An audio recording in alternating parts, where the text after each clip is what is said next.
Good morning once again, brothers and sisters in the Lord. Welcome to DCC's virtual worship service. And this morning we will continue our sermon series on the life of King David, Lessons from the Throne.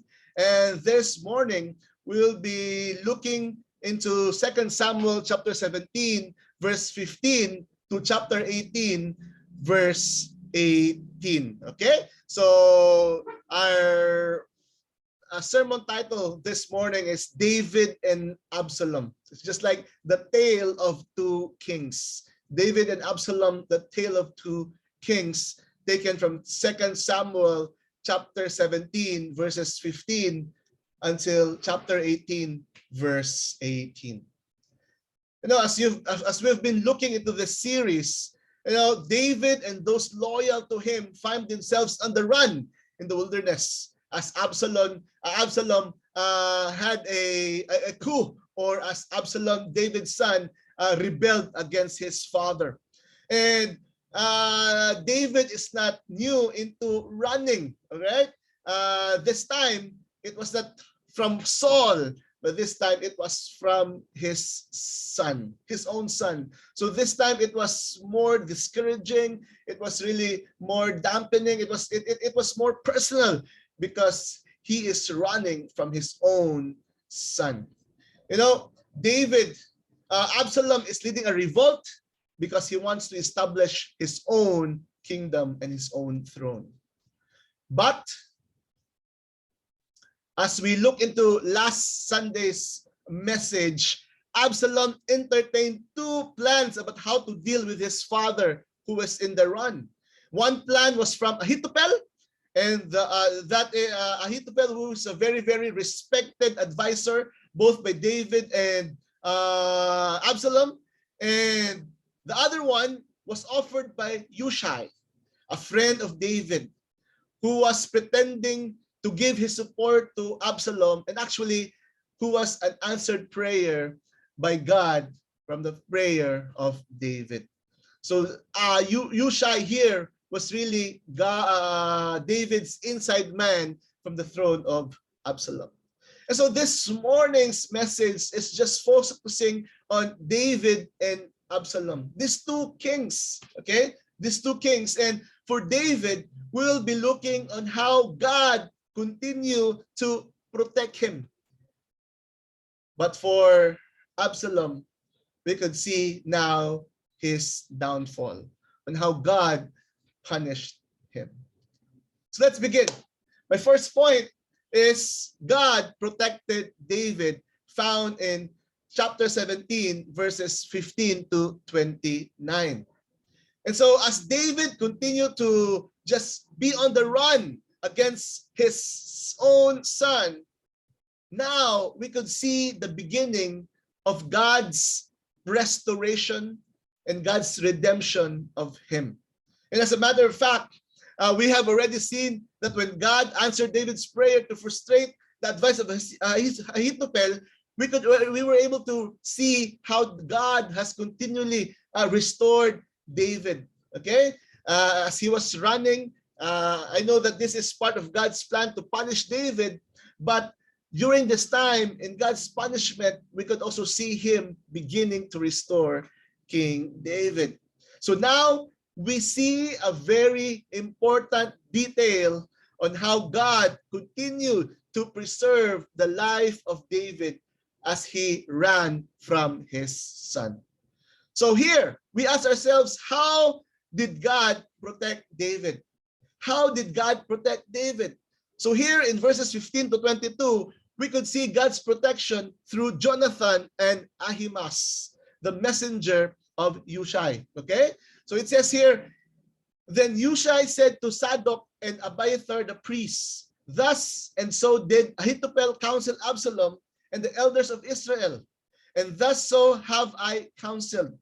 Now therefore send quickly and tell David, do not stay tonight at the fords of the wilderness, but by all means pass over, lest the king and all the people who are with him be swallowed up. Now Jonathan and Ahimaaz were waiting at Idrogel.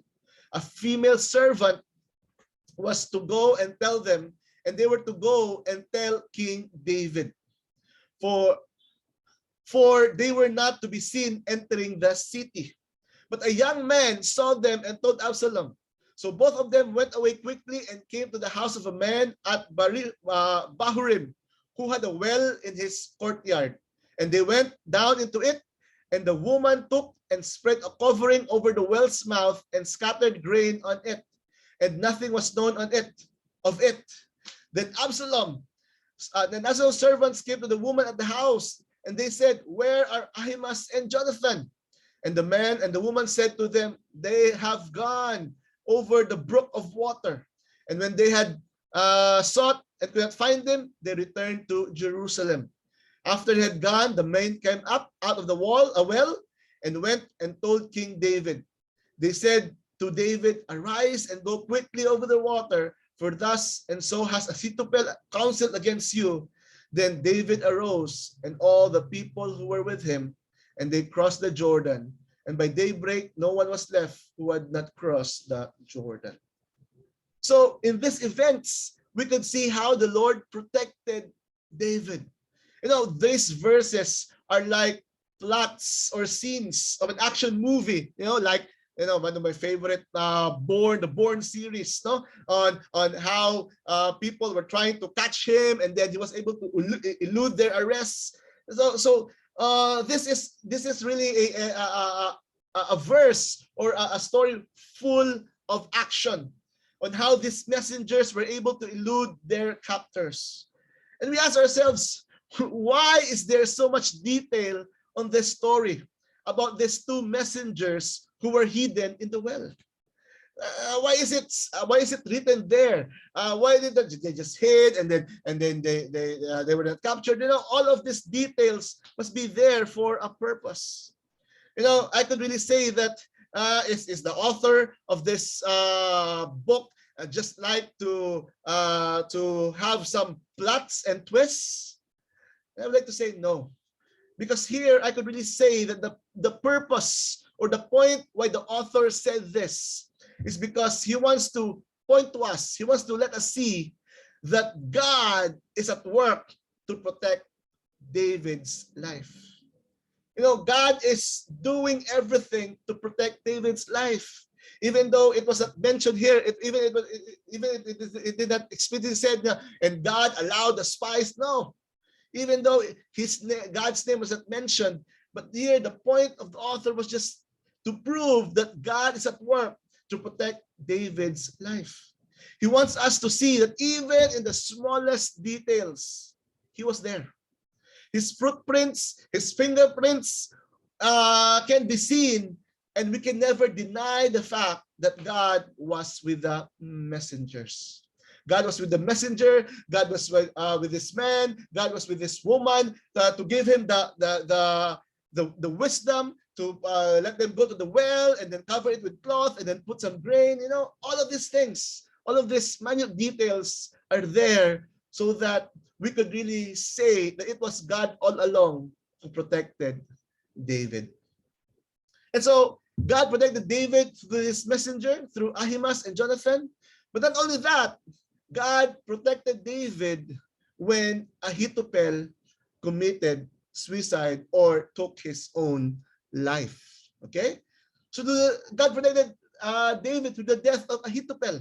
In verse 23, we read, when Ahithophel saw that his counsel was not followed, he saddled his donkey and went off home to his own city.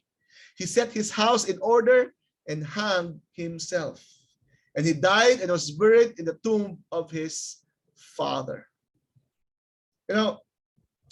Back in chapter 15, diba?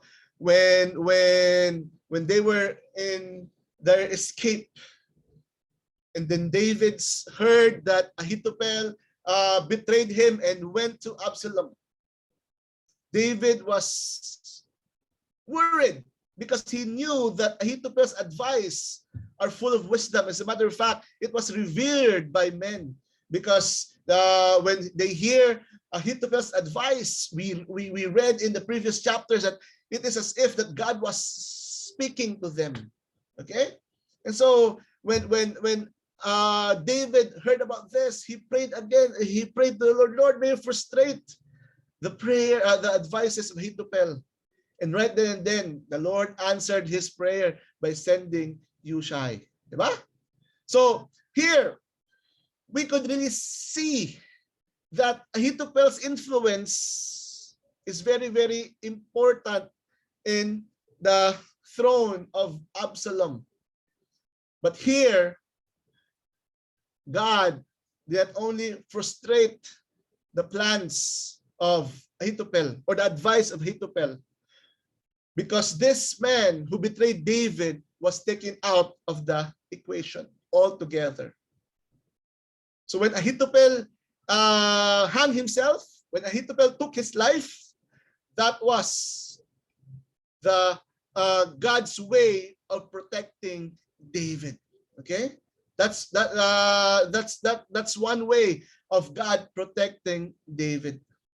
Now you may remember from our last study that Absalom and the elders of the Israel were supporting him, and he decided to go with Hushai's plan instead of Ahithophel. Okay, so when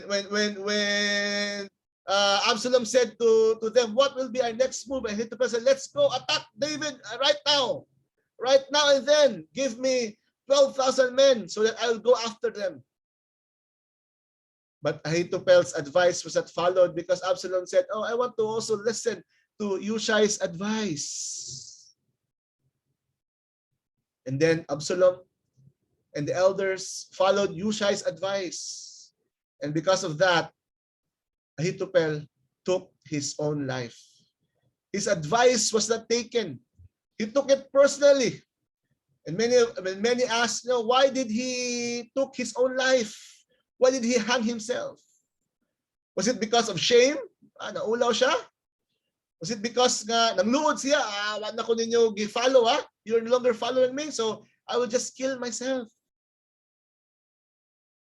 Or, as what I've said last week, that he hung himself because, Ahithophel was a man full of wisdom, because he knew that this is the wrong advice, this is the wrong course of action, and he knew that something bad will really happen soon. He knew that this plan will fail. He knew that Hushai's plan was given just to give David, his men, the time and the opportunity to regroup. Okay? He knew that, by this plan, Absalom's kingdom will be defeated.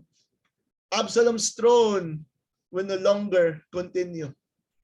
And so, I'll be captured as a traitor, and maybe I will be killed by David. And so, might as well, I will take my own life. I will take my own life on my own terms, and not really be taken because I was considered a traitor. And so God protected David because the wise counsel of Ahithophel to Absalom is now taken out of the equation. So God not just protected David through the safe passage of the messengers, but God also protected David because the wise counsel of Ahithophel to Absalom is now taken out of the equation. Another, God continued to protect David through Shobi, Machir, and Barzillai. Okay, in verses 24 to 29. These were men who provided Absalom and his men with food and provisions. It says here that David came to Mahanaim, and Absalom crossed the Jordan with all the men of Israel. Now Absalom have set Amasa over the army instead of Joab.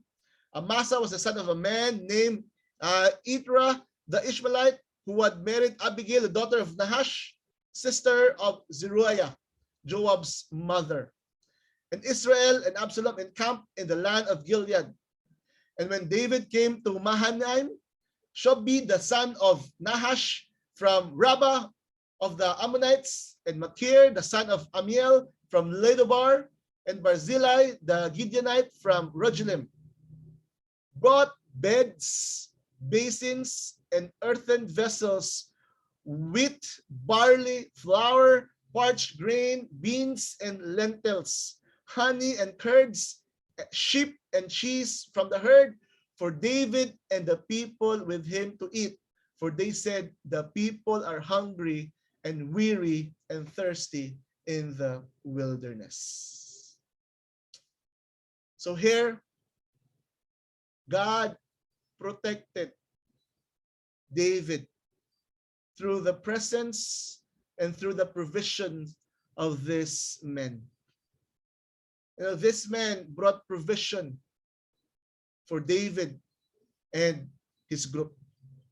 They brought beds, basins, and all other vessels for them to use. And they also provided food. All of this, wheat, barley, flour, sheep, cheese. And we don't know much about this man who came to help David and his followers. And especially, they were not, Israelites. But here's one thing. They came at just the right time. They came just at the right time. The people were hungry. They were thirsty. But they were there to provide all of these things to strengthen them physically. But I also believe that they didn't only provide food to this hungry and thirsty men and women, but they also gave critical support that David needed. It was something that really encouraged David, because as he was in the run, as he was in this lowest point in his life, people were there supporting him, people were there providing for him, and people were there willing to fight for him and even lay their life for King David. And so we could really say that undoubtedly God's hand was in all of these things. And because of that, we could really say that David was encouraged. David was encouraged. So in all of these events, God protected David. God was with David. God provided for David. Now, let's go to the other side of the coin. Let's go to Absalom. How did God deal with Absalom? If David was protected by God, we could really safely say that God punished Absalom. In chapter 18, we could really see the fall, not just of Absalom, but also his throne. In following the advice of Hushai, Absalom assembles a large army, from all tribes of Israel to confront David. The army is commanded by Amasa, who is a cousin of Job and a nephew of David. So in verses 1 to 5, it's not there. I will not be posting the verse, but I'll just read it to you. It says, then David mustered the men who were with him and set over them commanders of thousands and commanders of hundreds. Okay? And David set out the army, 1/3 under the command of Joab, 1/3 under the command of Abishai, the son of Zeruiah, and Joab's brother, and 1/3 under the command of Ittai the Gittite. And the king said to the men, I myself will also go out with you. But the men said, you shall not go out. For if we flee, they will not care about us. If half of us die, they will not care about us. But you are worth 10,000 of us. Therefore, it is better that you send us help from the city. The king said to them, whatever seems best to you, I will do. So the king stood at the side of the gate while all the army marched out by hundreds and by thousands. And the king ordered Joab and Abishai and Ittai, deal gently for my sake with the young man Absalom. And all the people heard when the king gave orders to all the commanders about Absalom. So here, as David's army prepares to face the much larger force led by Absalom, all of these men had a clear message to David. Stay here, David. Stay here. We will fight the battle for you. Because if you will die, then all hopes will be lost in terms of the throne. And here, as we look into the battle, we could see how God punished Absalom as contrast to how God protected David. So, how did God punish Absalom? First is found in verses 6 to 8. Absalom's army was defeated. And so the army went out into the field against Israel, and the battle was fought in the forests of Ephraim. And the men of Israel were defeated there by the servants of David. And the loss there was great on that day, 20,000 men. The battle spread over the face of all the country, and the forest devoured more people that day than the sword. You know, Absalom's much greater army was defeated as the battle was fought in the forest. You know, we could really see not just the strategy of the men of David, but even on how just God directed the battle to go there. Why? Because on an open field or in an open battlefield, you know, David's army wouldn't stand a chance. They would really be defeated. But in a thick forest, you know, David's small number could be less of a disadvantage. Because it will now be like a guerrilla warfare. Ambush there, here and there. Okay? And we are told that the battle spread over the face of all the country, and the forest devoured more people that day than the sword. You know, this army of Israel, this men of Absalom, they were not used in jungle warfare, so to speak. And that's why they were defeated. They died in the forest more than the sword. You know, maybe this was just, if we ask ourselves, why did they went to the forest? I could really say that it was the hand of God. And maybe they knew that they were there for with a disadvantage, but they even went there because maybe they were just so overconfident that, you know, with our great strength, because there's strength in numbers, you know, we will just defeat them. But they were mistaken. Yes, it's true. There's strength in numbers, but in the forest, when the battle was shifted in the forest, when the situation changed, they were defeated. So God punished Absalom when his army was defeated in the battle. But not only that, God also punished Absalom when he was caught in a tree.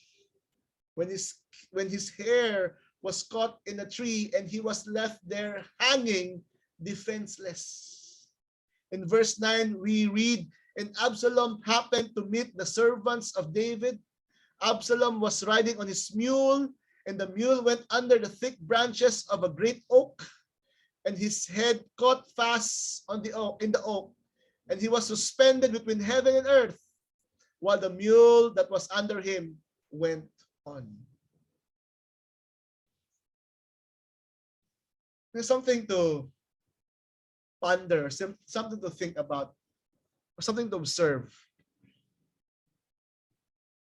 From verse 9 and going down, did you notice that only three verses, okay, verses 6 to 8, were spent on the battle itself.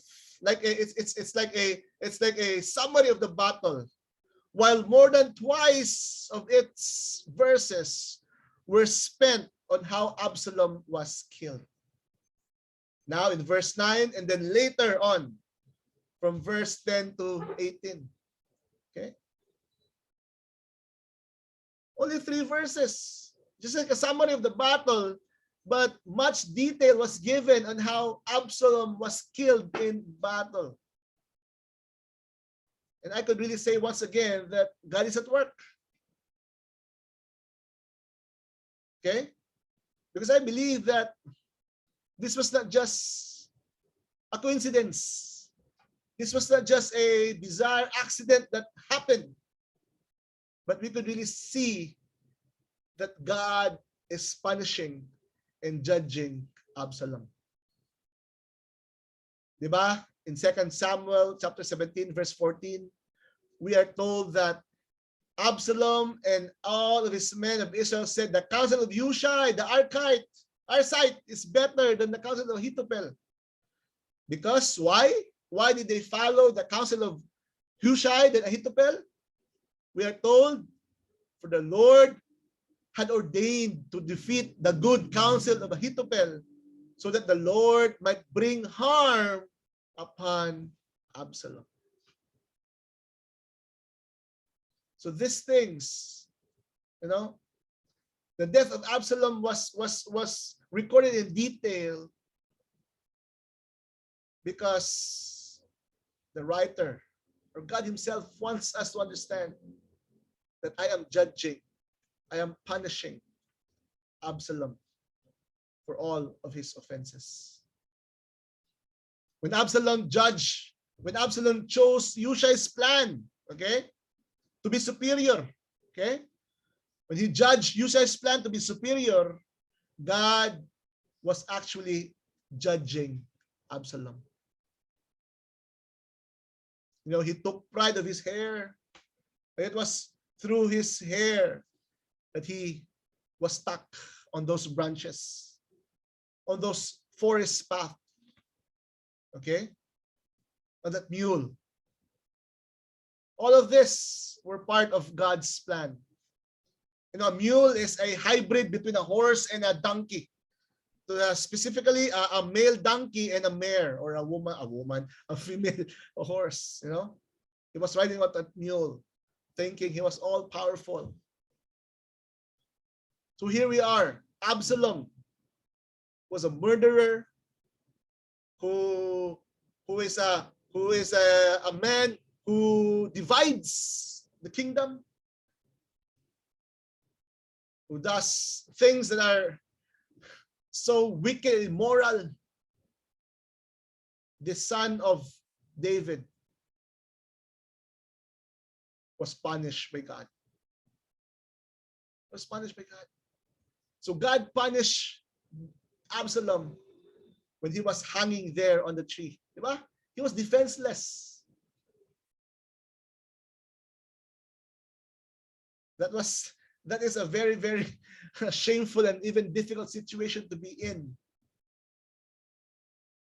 And then the last punishment, or the ultimate punishment, was Absalom was killed. He was killed. He was not even able to defend himself. And not only that, he was also buried in shame. It says in verse 10 to 18, it says, and a certain man saw it and told Job, behold, I saw Absalom hanging in an oak. And Job said to the man who told him, what? You saw him? Why did you not strike him there to the ground? I would have been glad to give you 10 pieces of silver and a belt.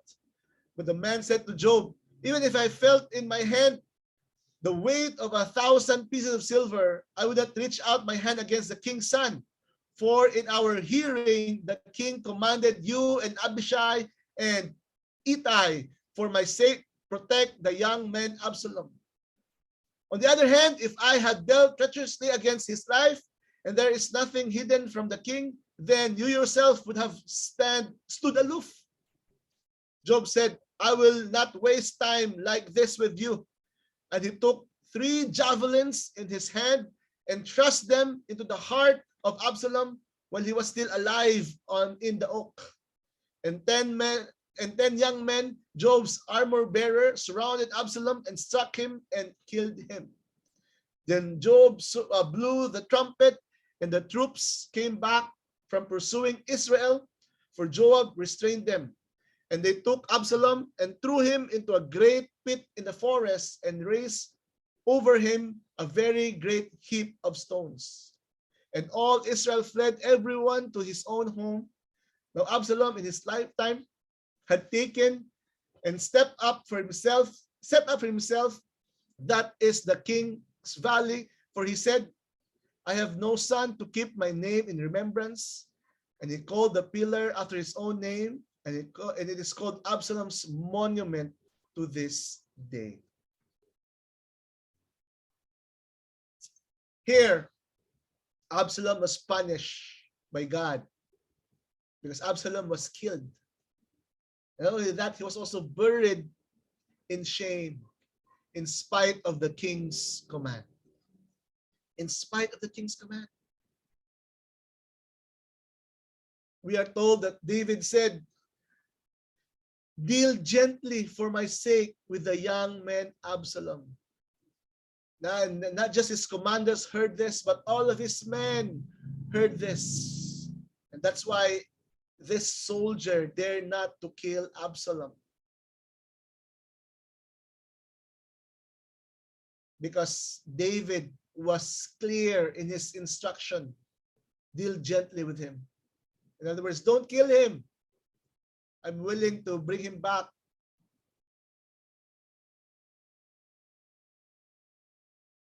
But Joab, he did the opposite.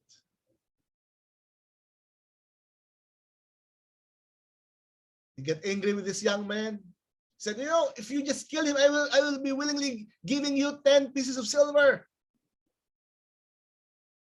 And because no one would dare to do it, he did it himself. And his armor bearers finished the job. Job had no problem killing those he believes deserves death, or someone who is really endangering the throne, because he is very, very loyal to David. But he did it because I believe that this was really God's final judgment to Absalom. Absalom, God has ordained to frustrate the wise advices of Ahithophel so that he could bring harm to Absalom. And here, the final piece that we are told that he was thrown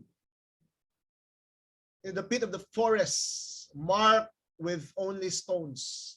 He was thrown in the pit and he was buried there, marked with only stones. And he died with no sons. And the reason why this was written once again is to point to us that indeed he suffered a shameful end. Not only that he was killed in battle, defenseless, hanging on a tree, he was not given military honors in his burial. He was not given a proper burial fit for a prince. And not only that, he died without sons. And I know that during their time, it was really a shame for a father for a man to die without a son and without a child. And so here the author just wants to point us to us, the writer, God just wants to point us to point to us that indeed God punished this man Absalom, a man who caused division, a man who murdered his own brother and raped his sister.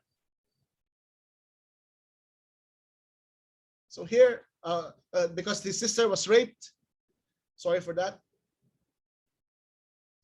Here, all of these things are meant to point to us that he suffered a shameful end. And in the life of David and the life of Absalom, and how God protected David and how God punished Absalom, we could see one principle. The thing that I always repeat again and again in this message. And that principle is God works in the background of life. God works in the background of life. In all of these things, on how he protected David and how he punished Absalom, God was at work in the background to prepare the way for answering the prayers of David for deliverance. All of these events did not just happen by accident, but by God's divine intervention. Okay? God was involved. God was there. The messengers escaped. Ahithophel's death. This people, this random people providing David with provisions. The battle shifting to the forest. And then in the open field, Absalom's hair was struck in a branch in an oak tree, and Job killing Absalom. All of these things we could really say and we could really see that God was working in the background in the lives of David and Absalom. If there's this more about Soko or forensic expert, if they will just continue to just look into all of this, we could really say that it is all because of God. God was working at the backstage. God was there. We could really see if we will investigate all of these things, we could see his footprints, we could see his fingerprints in all of these things. And that's why for sure David can look back and confidently say that it is all God all along. It was God all along. His life was preserved. Absalom's life was punished.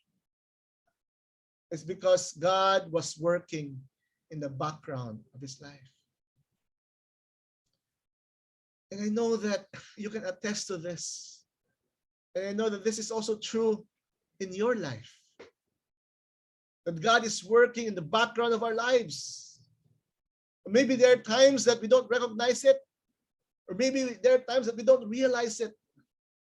Or we don't even acknowledge that God was there. God, you've forsaken me. God, you've already left me. But the truth of the matter is, God was already preparing something. Bringing people alongside us. Opening opportunities for us to pursue. Opening doors for us to enter. Sometimes we don't realize it. Sometimes we don't recognize it. Sometimes we don't even acknowledge it. But it was God all along paving the way for all of these things to happen in our lives. This principle is very, very important so that we will realize that God is always there in our lives. God is always there in the minute details or even in the lowest details of our lives. God was there. God was there when my mother died No, God was there when all of our problem was there. Maybe your marriage is it's on the rocks. God was there. He's working in the background, and he's doing something for you so that he will be glorified.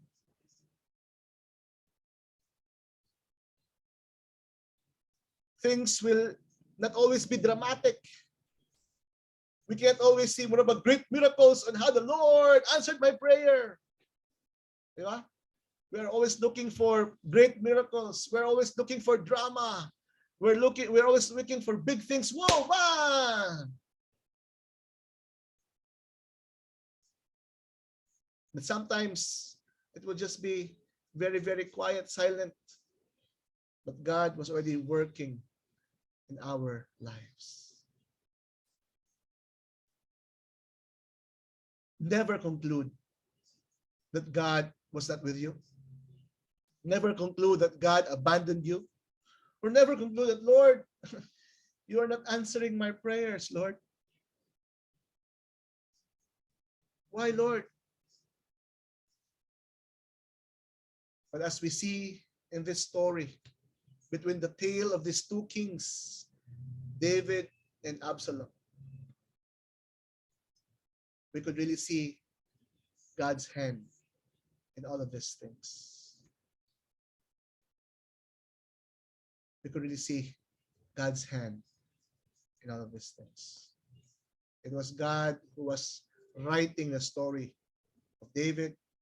It was God who was writing the story of Absalom. I said, yes, they have their own choices. And they suffered for their own choices. But that doesn't take the fact that indeed God was working in the background of their lives.